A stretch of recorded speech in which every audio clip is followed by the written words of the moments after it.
بسم اللہ الرحمن الرحیم۔ باب الرخصہ فی ذالک، یہ باب ہے اس بارے میں رخصت کے بیان میں، یعنی عورت کے وضو کے بچے ہوئے پانی سے مرد وضو کر سکتا ہے، اسی طرح سے اس کے غسل کے بچے ہوئے پانی سے بھی مرد غسل کر سکتا ہے۔ حدثنا قتیبہ حدثنا ابو الاحوص عن سماک بن حرب عن اکرمہ عن ابن عباس رضی اللہ تعالی عنہما قال اغتسل بعض ازواج النبی صلی اللہ علیہ وسلم فی جفنۃ۔ سماک ابن حرب حضرت اکرمہ سے روایت کرتے ہیں، انہوں نے حضرت عبداللہ ابن عباس رضی اللہ تعالی عنہما سے روایت کی، فرمایا بعض ازواج مطہرات نے لگن میں غسل کیا۔ جفنا کا معنی لگن، لگن معلوم ہے؟ نہیں معلوم؟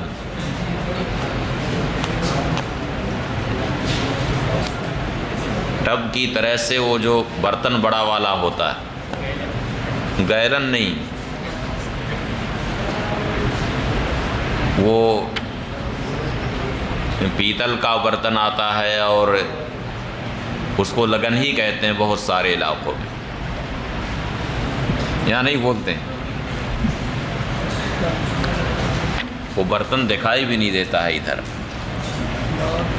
وہ ٹب ہوتا ہے، اسی طرح کا وہ برتن ہوتا ہے، ٹب کی طرح سے بالکل۔ اب وہ پیتل کا بھی وہ برتن بنتا ہے اور بہت ساری دھاتوں کا وہ بنتا ہے، خود الومنیم کا بھی اسی طرح کا بنتا ہے۔ تو ایک لگن میں بعض ازواج مطہرات نے غسل کیا، تو نبی کریم صلی اللہ علیہ وسلم نے اس سے وضو فرمانا چاہا۔ فقالت یا رسول اللہ، انہوں نے عرض کیا یا رسول اللہ میں جنبی تھی، تو یعنی میں نے اس سے غسل جنابت کیا۔ تو نبی کریم صلی اللہ علیہ وسلم نے ارشاد فرمایا ان الماء لا یجنب، پانی جنبی نہیں ہوتا، یعنی پانی ناپاک نہیں ہوتا، غسل جنابت سے پانی ناپاک نہیں ہوتا۔ اس سے ظاہر یہی ہے کہ ام المومنین حضرت میمونہ رضی اللہ تعالی عنہا نے جس وقت غسل فرمایا ہے، اس وقت نبی کریم صلی اللہ علیہ وسلم وہاں پہ تشریف فرما نہ تھے۔ یہی وجہ ہے کہ جب نبی کریم صلی اللہ علیہ وسلم نے اس سے وضو فرمانا چاہا تو ام المومنین نے عرض کیا کہ انی کنتو جنبا، یعنی یا رسول اللہ میں نے غسل جنابت اس سے کیا۔ تو اس سے معلوم ہوا کہ عورت کے بچے ہوئے پانی سے مرد وضو اور غسل کر سکتا ہے۔ اس سے پہلے والے باب میں ایک حدیث شریف آئی جس میں ہے نہا ان یتوضأ الرجل بفضل طہور المرأۃ، اس کے تعلق سے امام نووی رحمۃ اللہ تعالی علیہ نے شرح مسلم میں دو توجیہیں ذکر فرمائی۔ ایک تو یہ ہے کہ وہ نہی تنزیہی، کون سی نہیں ہے؟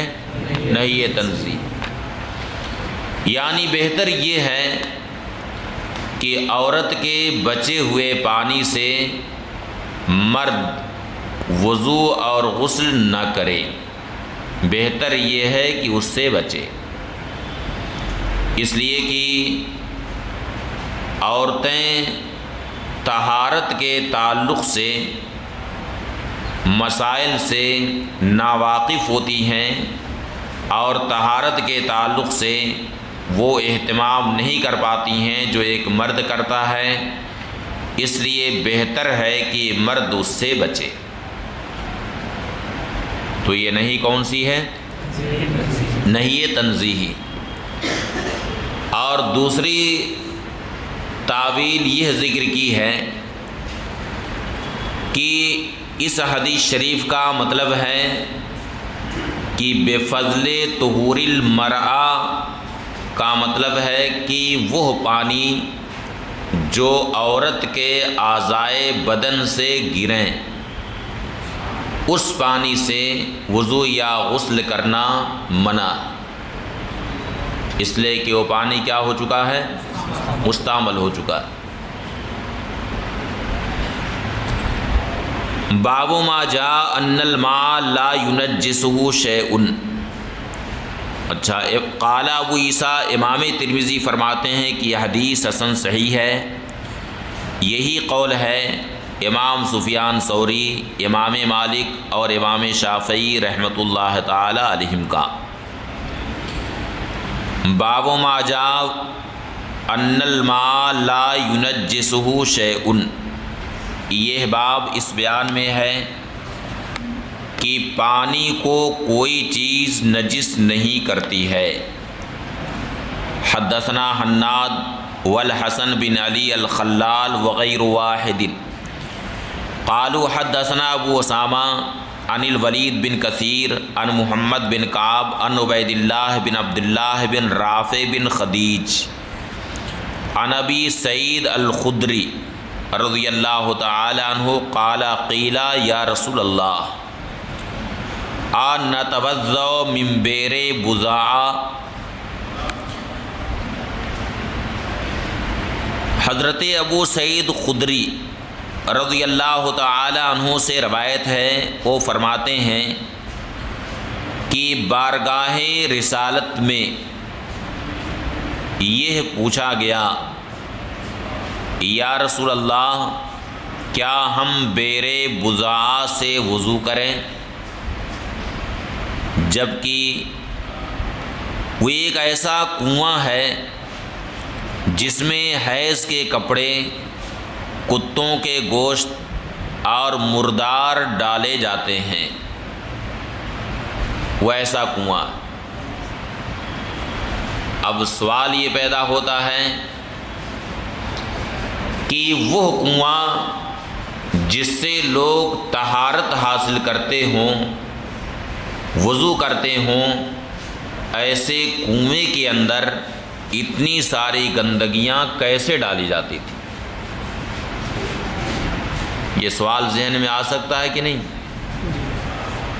جس کنویں کا پانی استعمال میں ہے اس میں حیض کے کپڑے، کتوں کے گوشت، مردار، دیگر گندگیاں ڈالی جائیں، یہ کیسے ہو سکتا ہے؟ سوال آ سکتا ہے کہ نہیں ذہن میں؟ ایسے عام کنواں ہو، کوئی کنویں میں ڈالے گا یہ سب چیزیں، اتنی ساری گندگیاں؟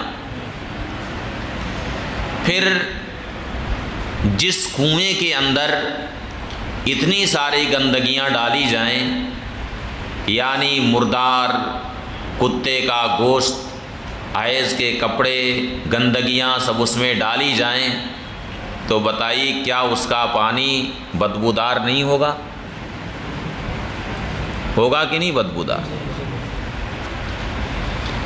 اس تعلق سے محدثین یہ فرماتے ہیں کہ بئر بضاعہ اصل میں نشیبی جگہ میں واقع تھا، اس کے ارد گرد کی زمین اونچائی پر تھی، اور لوگ یہ گندگیاں کنویں کے اندر نہیں ڈالتے تھے، بلکہ اس کے ارد گرد جو اونچی جگہ تھی وہاں پر یہ گندگیاں ڈالی جاتی تھیں، وہاں لے جا کر کے کپڑے ڈال دیتے تھے یا دیگر گندگیاں وہاں لے جا کر کے پھینک آتے تھے۔ اور چونکہ یہ کنواں نشیبی جگہ میں تھا، اس لیے جب ہوا چلتی تھی تو ہوا اڑا کر کے اس کنویں میں ڈال دیتی تھی، ورنہ بالقصد بیر بضاعہ میں نہ کوئی حیض کا کپڑا ڈالتا، نہ اس میں کوئی گندگی ڈالتا تھا، بلکہ یہ ساری گندگیاں باہر ڈالی جاتی تھیں، اور چونکہ کنواں نشیبی جگہ میں واقع تھا اس لیے ہوا اڑا کر کے اسے پھر اس میں پہنچا دیتی تھی۔ سمجھ گئے؟ فقال رسول اللہ صلی اللہ علیہ وسلم، تو رسول اللہ صلی اللہ علیہ وسلم نے ارشاد فرمایا، ان الماء طہور لا ينجسه شیء، پانی پاک کرنے والا ہے، کوئی چیز اسے نجس و ناپاک نہیں کرتی۔ امام ترمذی نے اس حدیث شریف کی تخریج اسی طرح سے کی ہے، جبکہ بعض روایتوں میں اس میں استثناء کا بھی ذکر آیا، الا ما غلب علی ریحہ او طعمہ او لونہ، اس استثناء کا بھی ذکر آیا، یعنی پانی کو کوئی بھی چیز ناپاک نہیں کرتی ہے مگر یہ کہ اس کے اوصاف ثلاثہ میں سے کوئی وصف مغلوب ہو جائے، زائل ہو جائے، اس وقت پانی ناپاک ہو جائے گا۔ اوصاف ثلاثہ رنگ، بو اور مزہ، یہ بعض طرق حدیث میں استثناء آیا، امام ترمذی نے اس استثناء کو ذکر نہیں کیا۔ امام مالک رحمۃ اللہ تعالی علیہ نے اسی حدیث شریف سے استدلال کیا ہے کہ پانی کتنی ہی مقدار میں ہو وہ ناپاک نہیں ہوتا ہے جب تک کہ اس کے اوصاف ثلاثہ میں سے کوئی ایک وصف بدل نہ جائے۔ اس کے ظاہر پر امام مالک رحمۃ اللہ تعالی علیہ نے عمل کیا، جبکہ امام ابو حنیفہ اور امام شافعی رحمۃ اللہ تعالی علیہما فرماتے ہیں کہ اگر پانی قلیل ہے اور اس میں نجاست پڑی تو پانی ناپاک ہو جائے گا، اور اگر کثیر ہے تو جب تک اس کے اوصاف ثلاثہ میں سے کوئی وصف نہ بدلے اس وقت تک پانی ناپاک نہ ہوگا۔ یہ مذہب ہے کن کا؟ امام اعظم اور امام شافعی رحمۃ اللہ تعالی علیہما کا۔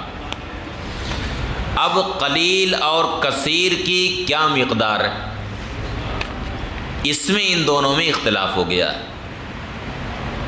امام شافعی رحمۃ اللہ تعالی علیہ فرماتے ہیں کہ پانی اگر 2 قلہ یا اس سے زائد ہے تو کثیر، اور 2 قلہ سے اگر کم ہے تو وہ قلیل۔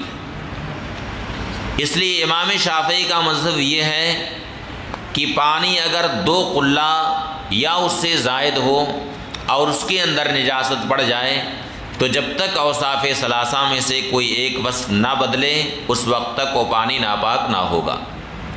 ہاں اگر 2 قلہ سے کم ہے اور اس میں نجاست پڑے تو پانی ناپاک ہو جائے گا۔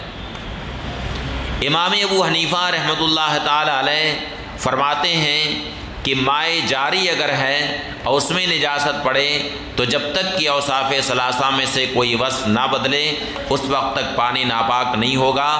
ہاں اگر مائع راکد ہے، ٹھہرا ہوا پانی، اور اس میں نجاست پڑے تو وہ پانی ناپاک ہو جائے گا، لیکن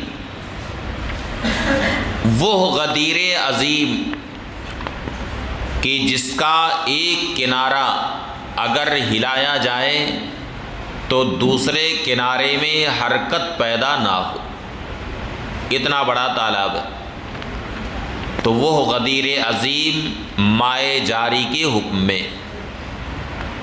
پھر اس کے بعد متاخرین نے اس میں مزید توسع کیا اور انہوں نے دہدردہ کی ایک مقدار بتائی اور یہ کہا کہ دہدردہ اگر ہے تو مائع کثیر ہے اور اس میں نجاست پڑے تو جب تک کہ اوصاف ثلاثہ میں سے کوئی ایک وصف نہ بدلے وہ پانی ناپاک نہ ہوگا، اور اگر اس سے کم پانی ہے اور اس میں نجاست پڑ جائے تو پانی ناپاک ہو جائے گا، اگرچہ اوصاف ثلاثہ میں سے کوئی وصف نہ بدلے۔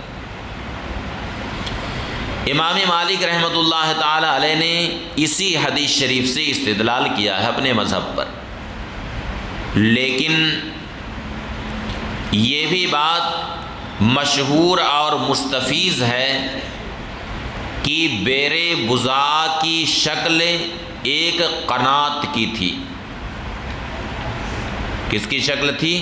ایک قنات کی، کانت قناتن جاریہ، یعنی یہ ایک نالا تھا، بہتا نالا تھا جس کا پانی مستقل بہتا رہتا تھا، یہاں تک کہ اس نالے سے باغات کو بھی سیراب کیا جاتا تھا، بلکہ یہ بھی مشہور ہے کہ استقی منہ خمسۃ بساتین، کہ 5 باغ اس سے سیراب کیے جاتے تھے۔ تو جب اس کی شکل ایک بہتے نالے کی تھی تو یہ پانی مائع راکد نہ تھا بلکہ مائع جاری تھا، اور مائع جاری کے بارے میں خود مذہب احناف بھی یہی ہے کہ جب تک کہ اوصاف ثلاثہ میں سے کوئی ایک وصف نہ بدلے اس وقت تک اس کی ناپاکی کا حکم نہیں دیا جا سکتا۔ قال ابو عیسیٰ، امام ترمذی فرماتے ہیں ھذا حدیث حسن، یہ حدیث حسن ہے، وقد جود ابو اسامہ ھذا الحدیث، اور ابو اسامہ نے یہ حدیث عمدہ طریقے سے روایت کی۔ لم یروى حدیث ابی سعید فی بیر بضاع، بیر بضاع کے تعلق سے حضرت ابو سعید خدری کی حدیث اس سے عمدہ طریقے سے مروی نہیں ہے، اس سے عمدہ طریقے سے کسی نے روایت نہیں کی ہے جس طرح سے ابو اسامہ نے روایت کی۔ وقد روی ھذا الحدیث من غیر وجہ عن ابی سعید، اور یہ حدیث متعدد طرق سے حضرت ابو سعید خدری رضی اللہ تعالی عنہ سے مروی ہے۔ اس باب میں حضرت عبداللہ ابن عباس اور ام المؤمنین عائشہ صدیقہ رضی اللہ تعالی عنہم سے روایت، باب منہ آخر، یہ اسی کا دوسرا باب ہے۔ حدثنا حناد حدثنا عبدہ عن محمد بن اسحاق عن محمد بن جعفر بن الزبیر عن عبید اللہ بن عبداللہ بن عمر عن ابن عمر رضی اللہ تعالی عنہما قال سمعت رسول اللہ صلی اللہ علیہ وسلم وهو يسأل عن الماء يكون في الفلاة من الارض، حضرت عبداللہ ابن عمر رضی اللہ تعالی عنہما سے روایت ہے، وہ فرماتے ہیں کہ میں نے نبی کریم صلی اللہ علیہ وسلم سے سنا، جب کہ حضور سے اس پانی کے بارے میں دریافت کیا گیا جو پانی جنگل و بیابان میں ہوتا ہے، اور اس پر جو درندے اور چوپائے پانی پینے کے لیے آتے ہیں، اس پانی کے بارے میں حضور سے پوچھا گیا۔ قال، ارشاد فرمایا، اذا کان الماء قلتین لم يحمل الخبث، جب پانی 2 قلہ ہو تو وہ حامل نجاست نہیں ہوتا، وہ حامل نجاست نہیں ہوتا، یعنی وہ نجس نہیں ہوتا۔ اس سے امام شافعی رحمۃ اللہ تعالی علیہ نے استدلال کیا کہ پانی 2 قلہ ہو تو جب تک اوصاف ثلاثہ میں سے کوئی وصف نہ بدلے وہ ناپاک نہ ہوگا۔ اس بارے میں ہمارے ائمہ حنفیہ فرماتے ہیں کہ پہلی بات تو یہ ہے کہ اس حدیث شریف کے متن میں اضطراب، اس لیے کہ بعض روایتوں میں قلتین آیا ہے جیسا کہ ہمارے سامنے ہے، بعض روایتوں میں خمسہ قلال آیا ہے، اس میں 5 قلے کا ذکر ہے، بعض میں 40 تک کا بھی ذکر آیا ہے، تو اس کے متن میں اضطراب۔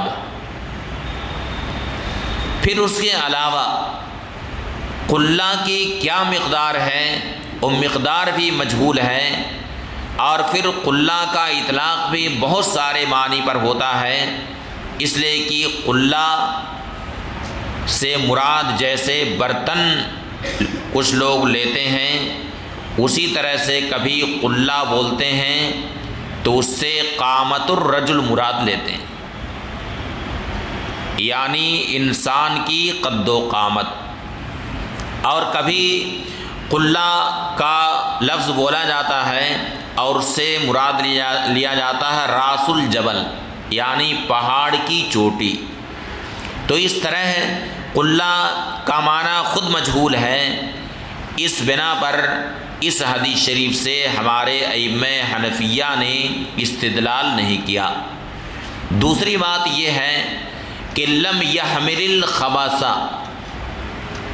کا معنی خود ہی متعین نہیں ہے کہ اس سے کون سا معنی مراد۔ ایک معنی تو وہی ہے جو شافعیہ لیتے ہیں کہ پانی جب 2 قلہ ہو جائے تو وہ نجاست کا حامل نہ ہوگا، یعنی ناپاک ہو جائے گا، اور ایک معنی لم یحمل کا یہ بھی ہو سکتا ہے کہ پانی جب 2 قلہ ہو جائے تو وہ نجاست کا متحمل نہیں ہو سکتا، نجاست کا متحمل نہیں ہو سکتا، یعنی وہ ناپاک ہو جائے گا، نجاست کا متحمل نہیں ہو سکتا، یعنی نجاست کے آگے اتنا پانی مغلوب ہو جائے گا، اس نجاست کے آگے وہ پانی مغلوب ہو جائے گا، اس نجاست کا وہ متحمل نہیں ہو سکتا۔ جیسے کہا جائے کہ فلان لا يحمل هذا الحجر، یعنی فلاں شخص اس پتھر کا متحمل نہیں ہو سکتا، یعنی اسے اٹھا نہیں سکتا، بلکہ اس پتھر کو اگر اٹھانے کی کوشش کرے تو اس پتھر کے آگے وہ خود ہی مغلوب ہو جائے گا۔ ایک معنی یہ بھی آتا ہے۔ تو یہ بھی ہو سکتا ہے کہ لم یحمل الخبث کا معنی یہ ہو کہ وہ نجاست کا متحمل نہیں ہو سکتا ہے، نجاست کو برداشت نہیں کر سکتا ہے، یعنی وہ ناپاک ہو جائے گا، نجاست سے متاثر ہو جائے گا، یہ بھی احتمال ہے۔ بہرحال جب اس کے اندر کئی طرح کے احتمالات ہیں تو اب قاعدہ ہے کہ اذا جاء الاحتمال بطل الاستدلال، جب احتمال پیدا ہو جائے تو اس سے استدلال کرنا باطل ہو جاتا۔ قال محمد بن اسحاق،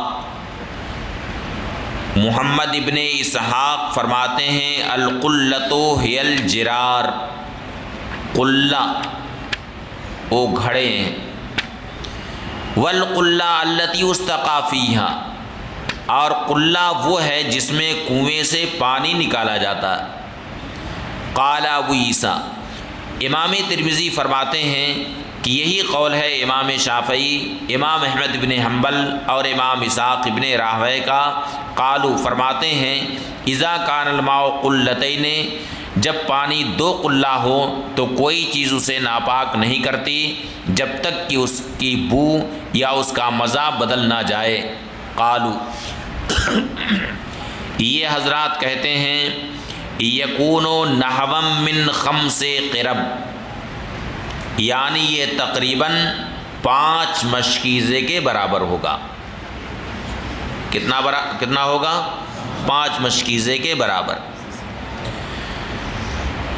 اب اس سلسلے میں مذہب احناف جو ہے کہ پانی اگر قلیل مقدار میں ہے، یعنی وہ جاری نہیں ہے نہ جاری کے حکم میں،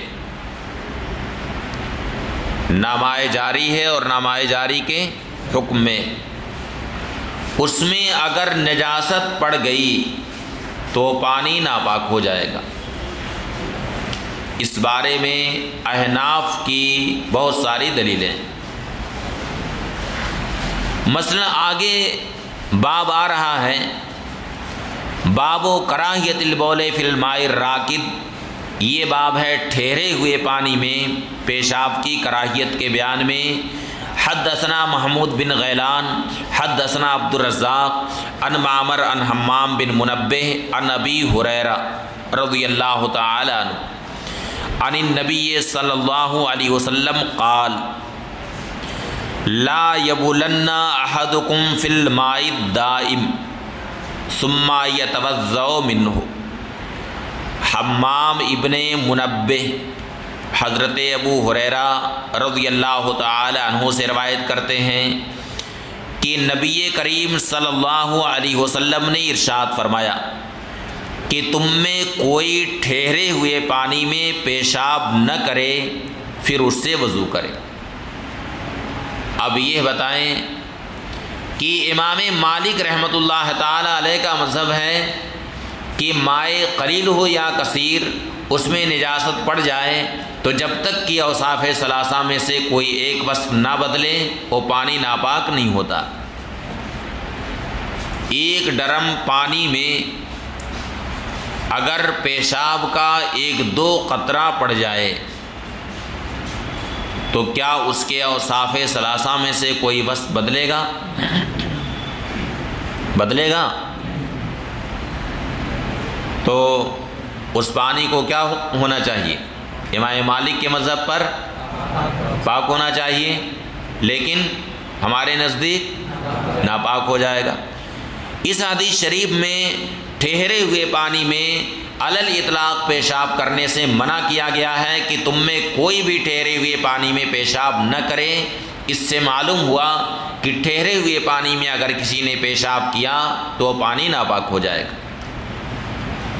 اس کے علاوہ کتے کے جوٹھے کے تعلق سے حدیث شریف میں آیا کہ اذا ولغ الکلب فی اناء احدکم فلیغسلہ 7 مرات، جب کتا تمہارے برتن میں منہ ڈال دے تو اسے 7 بار دھوئے۔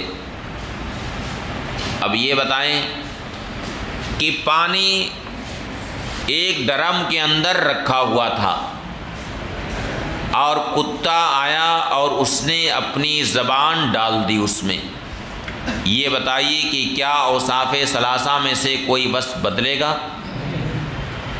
بدلے گا؟ تو امام مالک کے مذہب پر تو اس پانی کو ناپاک نہیں ہونا چاہیے، مگر حدیث شریف یہ بتا رہی ہے کہ وہ پانی ناپاک ہو جائے گا، اس لیے کہ حدیث شریف میں ارشاد ہوا کہ اذا بلغ الکلب فی اناء احدکم فلیغسلہ 7 مرات، یعنی جب کتا تمہارے برتن میں پانی ڈال دے تو اسے 7 بار دھوئے۔ تو حدیث شریف سے تو یہ معلوم ہوتا ہے کہ وہ پانی ناپاک ہو جائے گا۔ اس لیے امام ابو حنیفہ رحمۃ اللہ تعالی علیہ فرماتے ہیں کہ اگر پانی ٹھہرا ہوا ہے اور وہ مائع جاری کے حکم میں بھی نہیں ہے تو اس صورت میں اس میں نجاست پڑنے سے پانی ناپاک ہو جائے گا۔ قال ابو عیسیٰ، امام ترمذی فرماتے ہیں کہ حدیث حسن صحیح ہے، اور اس باب میں حضرت جابر رضی اللہ تعالی عنہ سے روایت۔ باب فی ماء البحر انہ طہور، یہ باب ہے سمندر کے پانی کے بارے میں کہ سمندر کا پانی مطہر۔ حدثنا قتيبة عن مالك تحويل السند وحدثنا الأنصاري قال حدثنا معن قال حدثنا مالك عن صفوان بن سليم عن سعيد بن سلمة من علي بن الأزرق أن المغيرة بن أبي بردة وهو من بني عبد الدار أخبره أنه سمع أبا هريرة يقول سأل رجل رسول الله صلى الله عليه وسلم فقال يا رسول الله. حضرت ابو ہریرہ رضی اللہ تعالیٰ عنہ فرماتے ہیں کہ ایک شخص نے نبی کریم صلی اللہ علیہ وسلم سے پوچھا، عرض کیا یا رسول اللہ انا نرکب البحر، ہم سمندر پر سوار ہوتے ہیں، یعنی سمندری سفر کرتے ہیں، وَنَحْمِلُ مَعَنَا الْقَلِيلَ مِنَ الْمَاءِ، اور اپنے ساتھ تھوڑا پانی لے کر کے چلتے ہیں، فَإِن تَوَضَّأْنَا بِهِ عَطِشْنَا، اگر ہم اس تھوڑے پانی سے وضو کر لیں تو ہمیں پیاس لگ جائے گی، أَفَنَتَوَضَّأُ مِنَ الْبَحْرِ، تو کیا ہم سمندر کے پانی سے وضو کریں؟ فقال رسول اللہ صلی اللہ علیہ وسلم هو الطہور ماؤہ الحل میتتہ، تو نبی کریم صلی اللہ علیہ وسلم نے ارشاد فرمایا کہ مطہر اس کا پانی ہے اور حلال اس کا مردار۔ اس سے یہ معلوم ہوا کہ سمندر کا پانی طاہر و مطہر ہے، اور سوال تو اس شخص نے کیا تھا پانی کے تعلق سے۔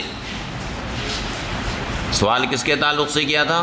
پانی کے تعلق سے، مگر نبی کریم صلی اللہ علیہ وسلم نے پانی کے تعلق سے بھی جواب ارشاد فرمایا اور سمندری جانور کے تعلق سے بھی حکم ارشاد فرما دیا، فرمایا کہ الحل میتۃ۔ وجہ یہ ہے کہ جو شخص سمندری سفر کرے اسے جس طرح سے پیاس لگ سکتی ہے اسی طرح سے سمندری سفر میں اسے بھوک بھی لگ سکتی۔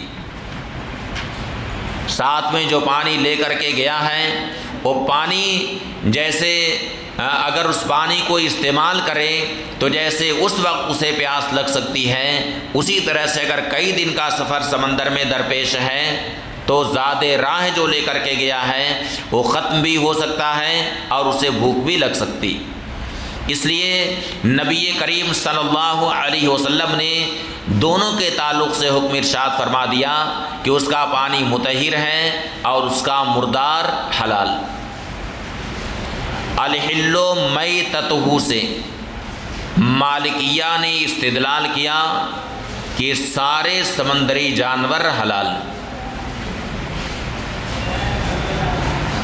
سوائے انسان البحر اور خنزیر البحر کے، سوائے انسان البحر اور خنزیر البحر کے۔ یہ خشکی پر جتنے مخلوقات ہیں اتنے ہی مخلوقات بلکہ ان سے زیادہ سمندر کے اندر، بلکہ حدیث شریف سے تو یہ معلوم ہوتا ہے کہ خشکی میں 600 عالم ہیں، یہ 400 عالم ہیں خشکی میں۔ خشکی میں کتنے عالم ہیں؟ 400 عالم، جبکہ سمندر میں 600 عالم ہیں۔ خشکی میں 400 عالم اور سمندر میں 600 عالم ہیں۔ اس طرح سے 1000 عالم، کتنے عالم ہیں؟ 1000 عالم۔ اسی لیے شاعر نے کہا کہ وہ ہر عالم کی رحمت ہیں، کسی عالم میں رہ جاتے، یہ ان کی مہربانی ہے کہ یہ عالم پسند آیا۔ تو جتنے مخلوقات خشکی میں ہیں اس سے زیادہ مخلوقات سمندر کے اندر ہیں۔ تو مالکیہ فرماتے ہیں کہ سوائے انسان البحر اور خنزیر البحر کے سارے سمندری جانور حلال، جبکہ امام شافعی رحمۃ اللہ تعالی علیہ کا مذہب ہے کہ میڈک اور ہر مضر چیز چھوڑ کر کے باقی جو غیر مضر جانور ہیں سمندر کے وہ سب حلال۔ امام ابو حنیفہ رحمۃ اللہ تعالی علیہ فرماتے ہیں کہ سمندری جانوروں میں صرف مچھلی حلال، باقی کوئی بھی جانور حلال نہیں ہے سمندر کا۔ اب یہ بتائیں کہ انسانی فطرت اور انسانی طبیعت سے کس کا قول زیادہ میل کھا رہا؟ مذہب حنفی کے زیادہ پھیلنے کی ایک بڑی وجہ یہ ہے کہ مذہب حنفی یہ انسانی طبیعت، انسانی فطرت کے بالکل عین مطابق۔ اس سلسلے میں امام ابو حنیفہ رحمۃ اللہ تعالی علیہ فرماتے ہیں کہ دوسری حدیث شریف میں جب یہ وضاحت کر دی گئی کہ احلت لنا میتتان، ہمارے لیے صرف دو ہی مردار حلال کیے گئے ہیں، السمک والجراد، ایک مچھلی اور ایک ٹڈی، تو سمندری جانور میں مچھلی کے علاوہ کوئی بھی جانور حلال نہیں ہے، صرف مچھلی حلال ہے، اور مچھلی بھی اگر تافی ہو تو بھی حلال نہیں۔ تافی وہ مچھلی ہوتی ہے جو سمندر کے اندر، پانی کے اندر بغیر کسی سبب حادث کے مر جائے اور اوپر تیرنے لگے، اسے کیا کہتے ہیں؟ سمک تافی کہتے ہیں۔ وہ سمک تافی بھی ہمارے نزدیک حلال نہیں۔ وفی الباب، اس باب میں حضرت جابر اور فراسی سے روایت ہے، امام ترمذی فرماتے ہیں کہ حدیث حسن صحیح ہے۔ یہی قول ہے اکثر فقہا کا صحابہ کرام میں، جن میں سیدنا صدیق اکبر، سیدنا فاروق اعظم رضی اللہ تعالی عنہما اور حضرت عبداللہ ابن عباس رضی اللہ تعالی عنہما ہیں۔ یہ حضرات سمندر کے پانی میں کوئی حرج نہیں سمجھتے ہیں، جبکہ بعض صحابہ کرام نے سمندر کے پانی سے وضو کو مکروہ قرار دیا، جن میں حضرت عبداللہ ابن عمر اور حضرت عبداللہ ابن عمر ہیں، بلکہ حضرت عبداللہ ابن عمر نے فرمایا ہوا نار، یعنی سمندر کا پانی آگ ہے۔ آگ ہونے کا مطلب ہے کہ مورث برس ہے، اس سے برس کا اندیشہ ہے۔ تو یہاں کراہت کی وجہ یہ نہیں ہے کہ اس کا پانی ناپاک ہے، بلکہ کراہت کی وجہ کچھ اور، کہ اس سے بیماری ہونے کا اندیشہ۔ جیسے وہ پانی جو دھوپ سے گرم کیا گیا ہو، اس کے تعلق سے فرمایا گیا کہ لا تغتسلوا بالماء المشمس فإنه یورث البرص، یعنی وہ پانی جو دھوپ سے گرم کیا گیا ہو اس سے غسل نہ کرو، اس لیے کہ یہ کیا ہے؟ مورث برص ہے، اس سے برص کا